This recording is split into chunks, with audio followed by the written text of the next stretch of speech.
When I was in Form 1 at Gisborne Intermediate School way back in the 1950s, my teacher, Miss Fisher, told me it was time I had a change of authors. Up until then, I was pretty much addicted to books by Enid Blyton, Richmond Crompton, who wrote the Just Williams stories, of course, Captain W.E. Johns of the Biggles series, and Willard Price. So she introduced me to Arthur Ransom and his Swallows and Amazons series. My childhood reading was changed overnight. I loved Swallows and Amazons, and of course, it is but the first title in the Swallows and Amazons series of 12. All 12 books involve adventures by groups of children, almost all during the school holidays, and mostly in England and Scotland between the two wars. The stories revolve around outdoor activities, especially sailing, and by the end of my Form 1 year, I'd read them all. Literary scholar I'd like to quote here, Peter Hunt, said he believes that the series, quote, changed British literature, affected a whole generation's view of holidays, helped to create the national image of the English Lake District, and added Arthur Ransom's name to the select list of classic British children's authors. The series remains popular to this day. They're all still in print, both in paperback and hardback. Pretty amazing when you consider the first one was written in 1930 and the last in 1947. So I've got myself a copy of the hardback version of Swallows and Amazons, and over the holidays I'm going to reread it to see if I can figure out what it was that captured me all those years ago. These days, probably as a result of Miss Fisher's influence, I remain keen on books that run in series, featuring the same person or persons, and of course most of these books are in the crime fiction and thriller genres. I read virtually nothing else when I'm travelling and or on holiday. So the four recent titles, recently published titles that I have to take away with me on holiday this year are The Burning Room by Michael Connolly, published by Allen and Unwin, Hope to Die by James Patterson, published by Century, For Valour by Andy McNabb, published by Bantam, and The Job by Janet Ivanovich, published by Headline. Starting then with The Burning Room. Michael Connolly is the best-selling author of 27 novels and one work of non-fiction. With over 58 million copies of his books sold worldwide and translated into 39 foreign languages, he's one of the most successful writers working today. I'm a huge fan. In fact, he's probably my favourite US crime fiction writer. His protagonist is Harry Bosch, a detective with the Los Angeles Police Department, and as he approaches retirement, Harry's working for their open, unsolved unit investigating so-called cold cases. In this new title, Harry is in charge of a 10-year-old murder case.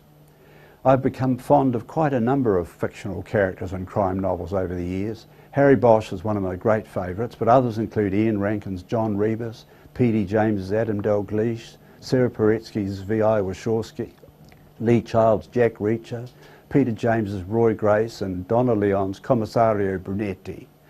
If you Google Harry Bosch, you'll find nearly 9 million entries for him. Amazing for a fictional character. This is what Wikipedia has to say, in part, in his introduction. Bosch's mother was a prostitute in Hollywood who was murdered in 1961 when Bosch was 11 years old. His father, whom he met later in life, was a powerful defence attorney. He spent his youth in various orphanages and youth halls, as well as with the occasional foster family. After learning of his mother's murder, Bosch, then living at a youth hall, dived to the bottom of the pool and screamed until he ran out of air and then swam back to the surface. This event is referenced during several of the Bosch novels.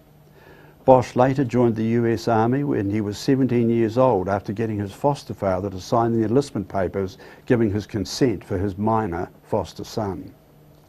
In Vietnam, Bosch was a tunnel rat, nicknamed Harry Carey Bosch, with the 1st Infantry Division, a specialised soldier whose job it was to go into the maze of tunnels made by the Viet Cong and North Vietnamese Army.